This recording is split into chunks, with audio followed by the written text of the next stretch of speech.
الحمد لله وكفى وسلام على عباده الذين اصطفى أما بعد فأعوذ بالله من الشيطان الرجيم بسم الله الرحمن الرحيم يا أيها الذين آمنوا اتقوا الله حق تقاته ولا تموتن إلا وأنتم مسلمون صدق الله العظيم۔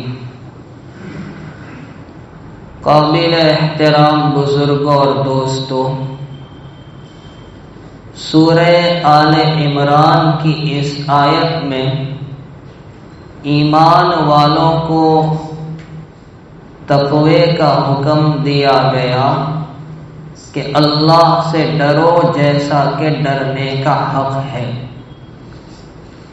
تقوی کے معنی ڈرنے کے بھی آتے ہیں اور بچنے کے بھی آتے ہیں، یعنی بندے کے دل میں اللہ کا ڈر، اس کا خوف اس قدر پیدا ہو جائے جس کی وجہ سے بندہ تمام معصیات اور نافرمانی سے بچ جائے۔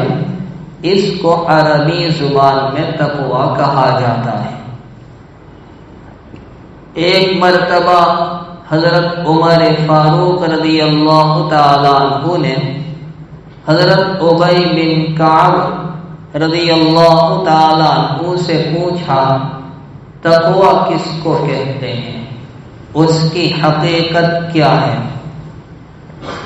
حضرت عمر رضی اللہ تعالی عنہ کو حضرت ابی بن کعب رضی اللہ تعالی عنہ نے جواب دیتے ہوئے فرمایا، امیر المؤمنین، کبھی آپ کا گزر ایسے راستے سے ہوا جس کے دونوں طرف کانٹے دار درخت ہو؟ فرمایا، جی ہاں، میں ایسے راستے سے گزرا۔ حضرت ابی بن کعب رضی اللہ تعالی عنہ نے فرمایا کہ امیر المؤمنین، یہ بتائیے کہ آپ نے وہ راستہ کیسے پار کیا؟ فرمایا، بڑی احتیاط سے اپنے آپ کو دونوں طرف کی کانٹے دار شاخوں سے بچاتے ہوئے میں اس راستے سے گزرا ہوں۔ جواب ملا، اسی کا نام تقوی ہے کہ دنیا سے آخرت کی جانب جانے والا راستہ اس احتیاط کے ساتھ گزارا جائے کہ اپنے دامن کو صغائر کبائر ہر طرح سے بچائے۔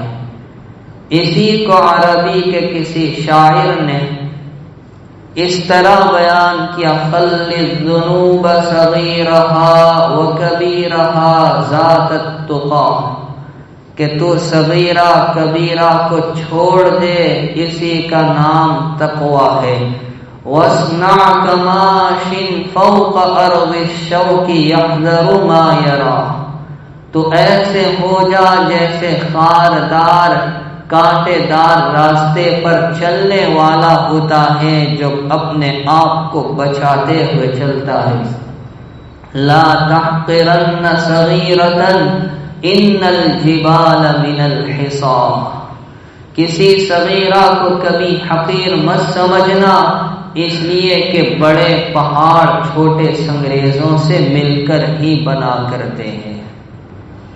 الغرض، آیت پاک میں ہمیں حکم دیا کہ اللہ سے ڈرو، تقوی اختیار کرو جیسا کہ ڈرنے کا اور تقوی اختیار کرنے کا حق ہے۔ لہذا ہمیں چاہیے کہ ہم اپنے دل میں اللہ کا ڈر پیدا کریں، جہاں بھی ہم رہیں اللہ سے ڈرے، چاہے ظاہر میں ہو یا باطن میں، خلوت میں ہو یا جلوت میں، مجمع میں ہو یا تنہائی میں، اپنوں میں ہو یا پرائے میں، کھلے میں ہو یا چھپے میں، خوشی کا موقع ہو یا غم کا موقع ہو، سفر میں ہو یا حضر میں، ہر حال میں اللہ سے ڈرنا، اسی کا نام تقویٰ ہے۔ آج ہماری کیفیت بدل گئی، ہمارا حال بدل گیا کہ ظاہر میں اور مجمع میں تو ہم نے شرافت کا لباس پہنا ہے، لیکن جب ہم خلوت میں ہوتے ہیں، تنہائی میں ہوتے ہیں، اکیلے میں ہوتے ہیں، اپنے نفس سے پوچھئے کہ ہم کیا کیا کرتوت کرتے ہیں، ہم کن کن گناہوں میں مبتلا ہیں۔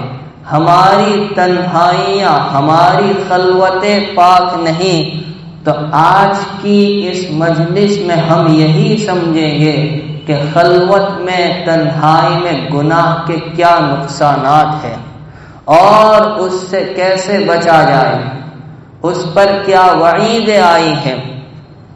سب سے پہلے تو ہم دو حدیث سمجھے جس میں جناب رسول اکرم صلی اللہ تعالی علیہ وسلم نے اللہ سے ڈرنے کا حکم دیا، خصوصاً تنہائی میں ڈرنے کا حکم۔ صاحب مشکات نے حدیث نقل کی ہے، حضرت ابو ہریرہ رضی اللہ تعالیٰ عنہ سے روایت ہے، جناب رسول اکرم صلی اللہ تعالی علیہ وسلم ارشاد فرماتے ہیں، ثلاث منجیات و ثلاث مہلکات، تین چیزیں نجات دینے والی ہے، تین چیزیں ہلاک کرنے والی ہے۔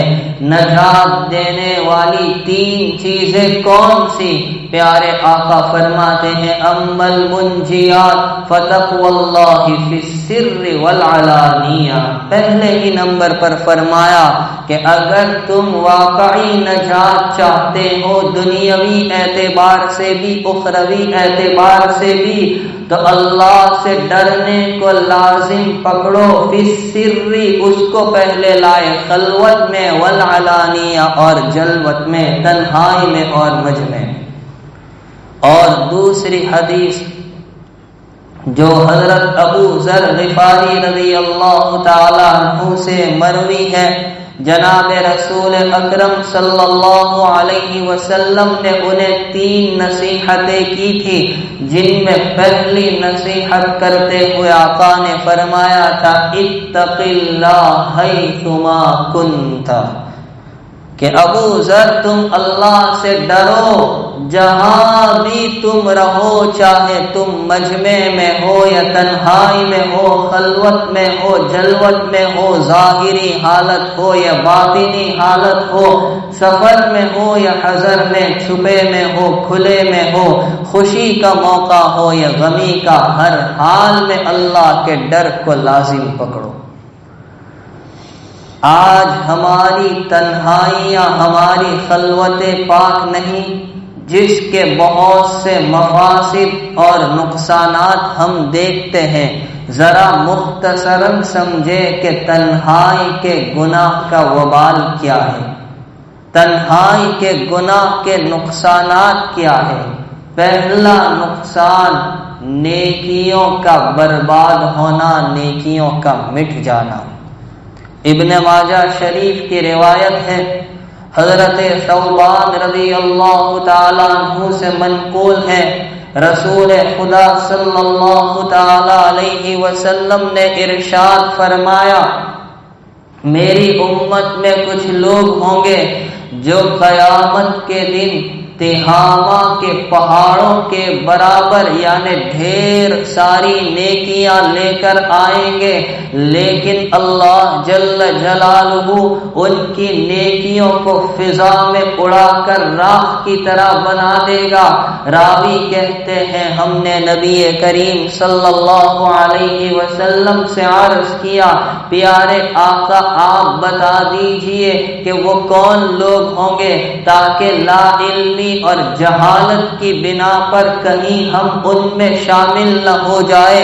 ارشاد فرمایا وہ تمہارے اپنے لوگ ہوں گے، تمہاری قوم میں سے، تمہاری برادری میں سے ہوں گے، اور جس طرح تم راتوں کو عبادت کرتے ہو وہ بھی عبادت کریں گے، لیکن جب وہ تنہائی میں ہوں گے تو حرام کاموں کا ارتکاب کریں گے۔ یہی وہ لوگ ہیں جن کے بارے میں فرمایا ان کی نیکیوں کو راکھ کی طرح اڑا دیا جائے گا۔ اللہ حفاظت فرمائے۔ یہ پہلا وبال نیکیوں کا برباد ہونا۔ دوسرا وبال تنہائی میں گناہ کا دوسرا نقصان ہے قبر کا عذاب۔ ایک جلیل القدر تابعی ہے سیدنا ابراہیم نخعی رحمت اللہ علیہ، وہ کہتے ہیں کہ میں موت کو اور موت کے بعد کی بوسیدہ ہو جانے والی زندگی کو یاد کرنے کے لیے قبرستان بکثرت آیا جایا کرتا تھا۔ ایک مرتبہ میں رات کے وقت قبرستان میں موجود تھا کہ اچانک کچھ غنودگی طاری ہوئی، نیند کی سی کیفیت پیدا ہوئی۔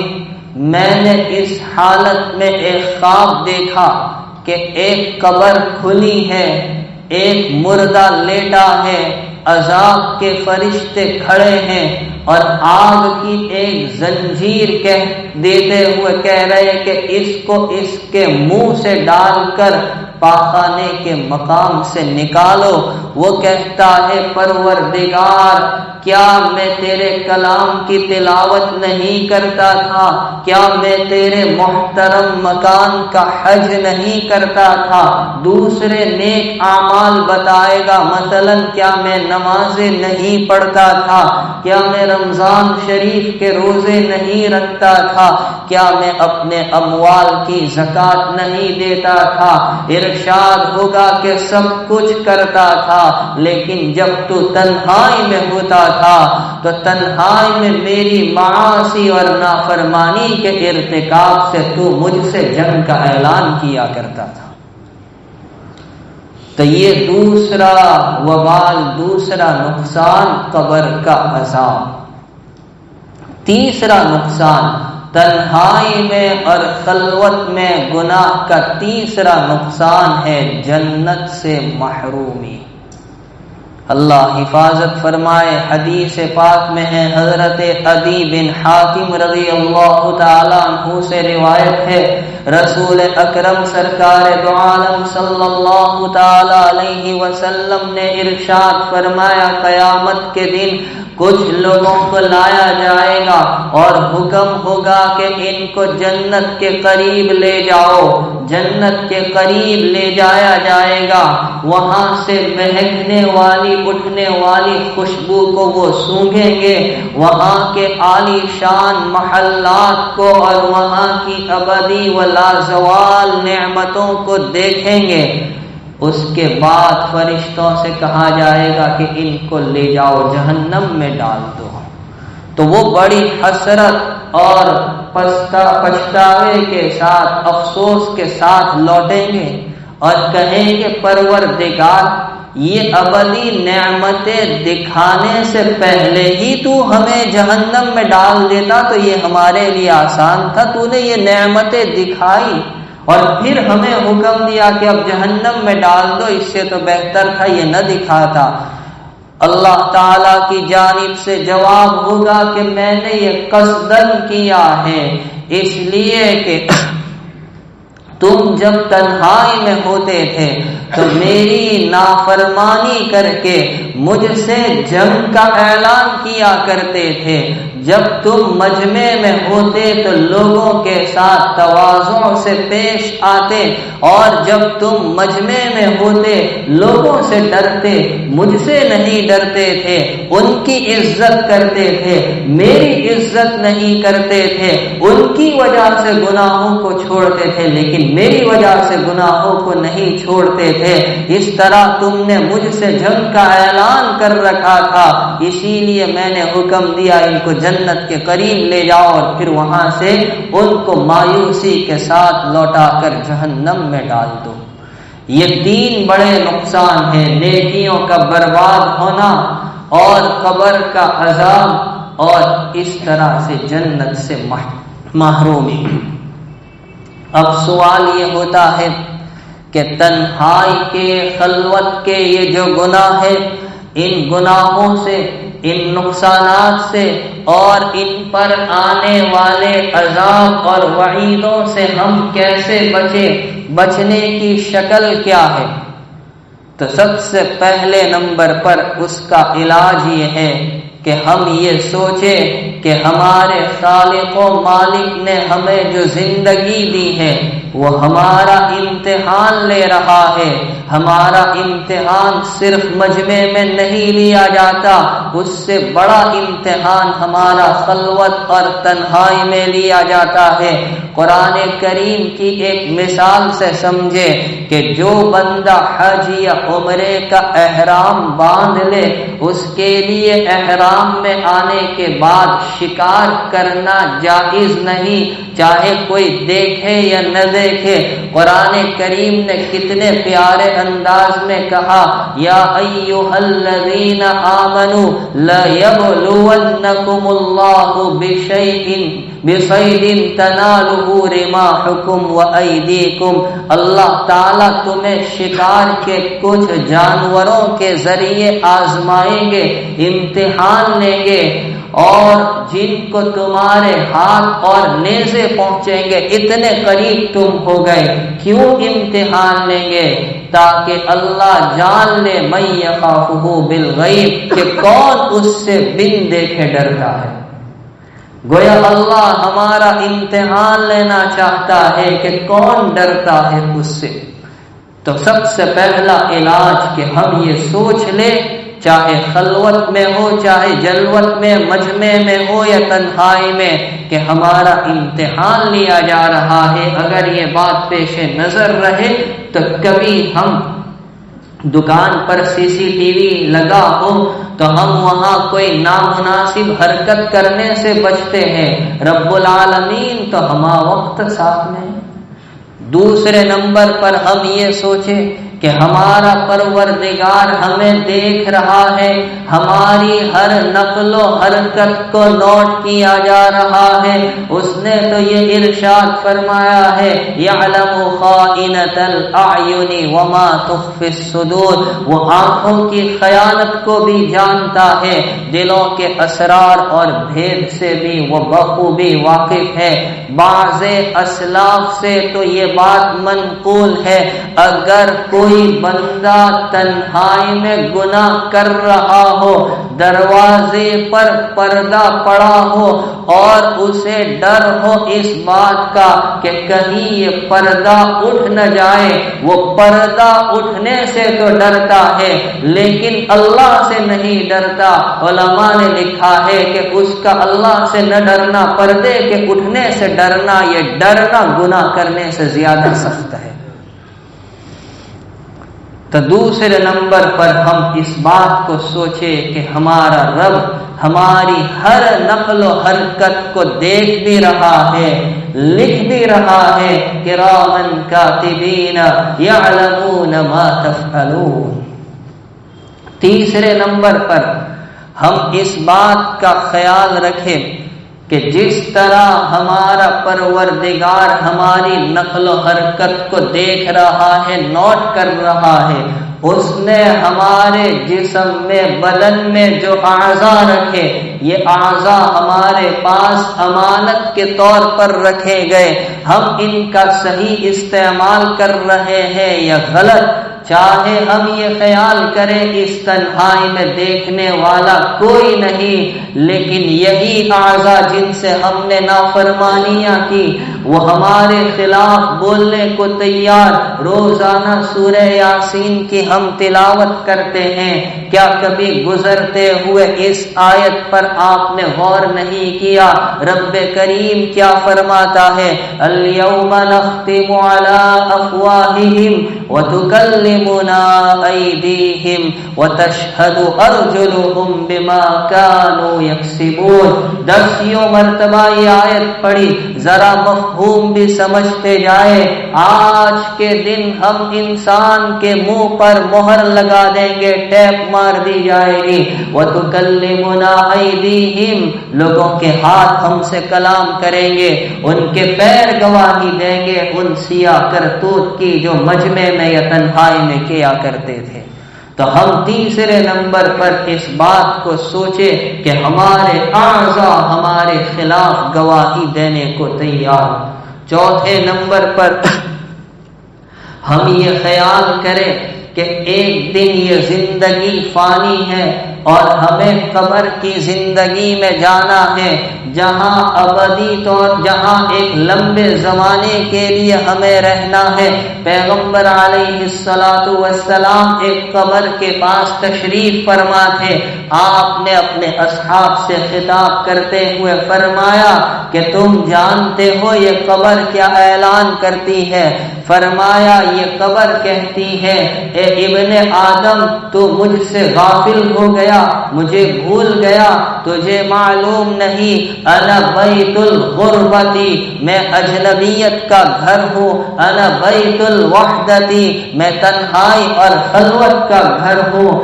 میں کیڑے مکوڑوں کا گھر ہوں. اگر ہم چاہتے ہیں کہ وہ تنہائی درست رہے تو خدا را ہماری دنیا کی تنہائیوں کو ہم سنوار لے، درست کر لے.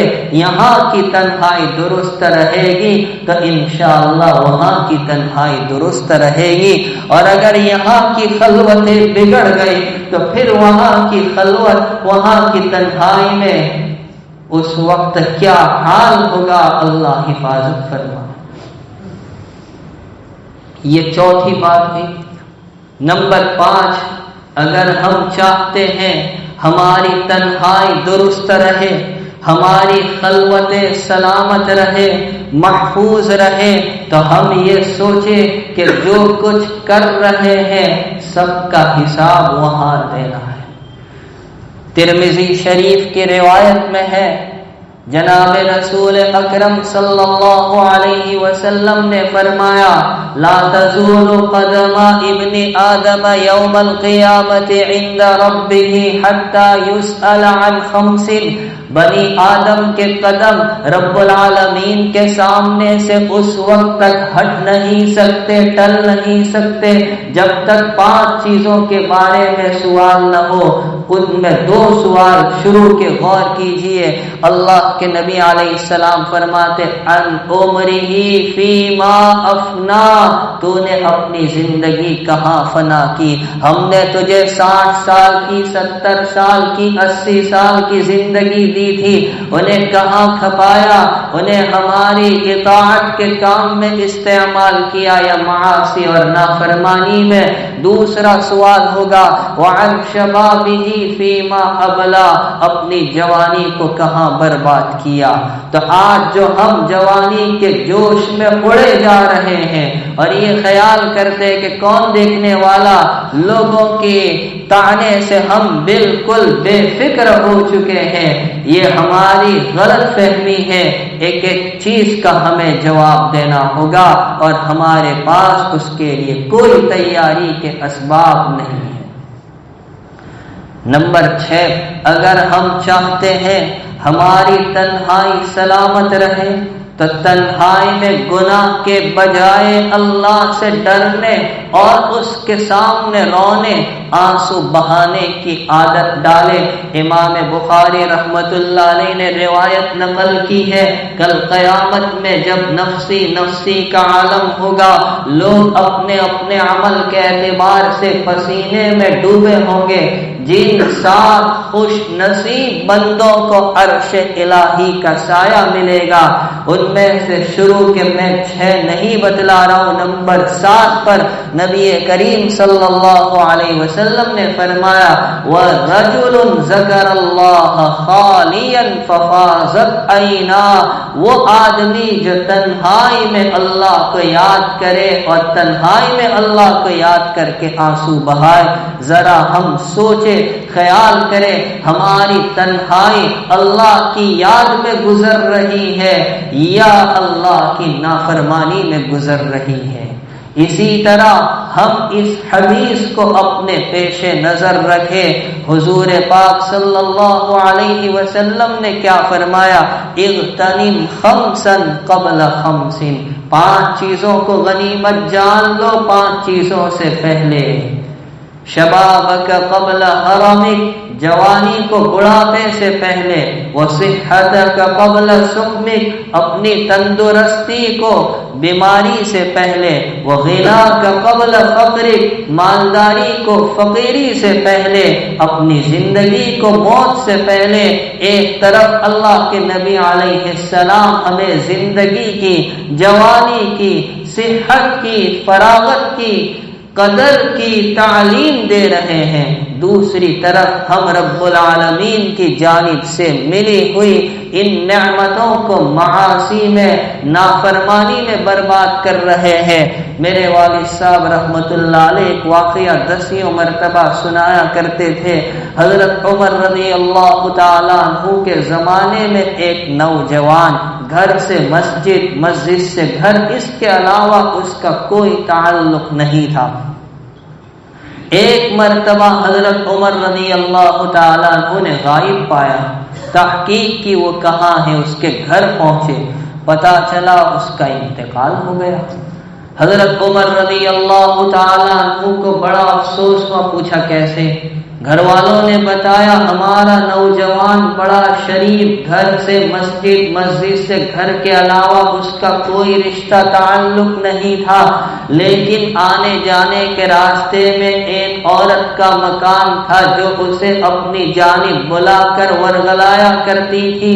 ایک مرتبہ وہ عشاء کی نماز پڑھ کر گھر آ رہا تھا، اس نے بلایا، پتہ نہیں اس کے دل میں کیا بات آئی، وہ چلا گیا، لیکن جیسے ہی وہاں داخل ہوا قرآن کریم کی آیت اس کے سامنے آئی، ان الذین اتقوا اذا مسهم طائف من الشیطان تذکروا فاذا هم مبصرون، کہ جو لوگ اللہ سے ڈرنے والے ہوتے ہیں، شیطان جب انہیں بہکاتا ہے وہ فوراً اللہ کو یاد کرتے ہیں، چاہے خلوت میں ہو چاہے جلوت میں ہو، اور ان کی آنکھیں کھل جاتی ہے۔ کاش یہ منظر بھی ہمارے سامنے رہے۔ وہ بے ہوش ہو گیا، وہ عورت گھبرائی، اس نے اپنے خادمہ کی مدد سے یہ سوچا کہ تو مر گیا ہے، ہمارے ہی گھر کے آنگن میں ڈال دیا۔ ہم بھی حیران تھے کہ یہ لڑکا اب تک آیا کیوں نہیں، تلاش کرنے کے لیے نکلے تو گھر کے آنگن میں اس کو بے ہوشی کی حالت میں پایا، اٹھا کر لائے، پانی وانی چھڑکا، ہوش میں آیا، پوچھا کیا ہوا، داستان بیان کرنا شروع کی، اور جب بیان کرتے ہوئے دوبارہ یہ آیت پڑھی تو اس نے ایک چیخ نکالی، روح پرواز ہو گئی۔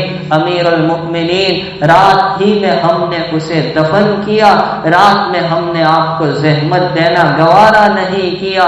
فاروق اعظم کہتے نہیں، ایسا نہیں، اس کی قبر پر لے چلو۔ اس کی قبر پر تشریف لے گئے، وہاں آیت پڑھی وَلِمَنْ خَافَ مَقَامَ رَبِّهِ جَنَّتَانِ، کہ جو بندہ اللہ کے سامنے کھڑے رہنے کے منظر سے ڈرا اس کے لیے 2 باغ کا وعدہ ہے۔ اندر سے ندائی امیر المؤمنین، میرے رب نے دونوں باغ مجھے عطا کر دیے۔ یہ اگر بات ہمارے پیش نظر رہے تو ہماری خلوتیں پاک ہو جائے۔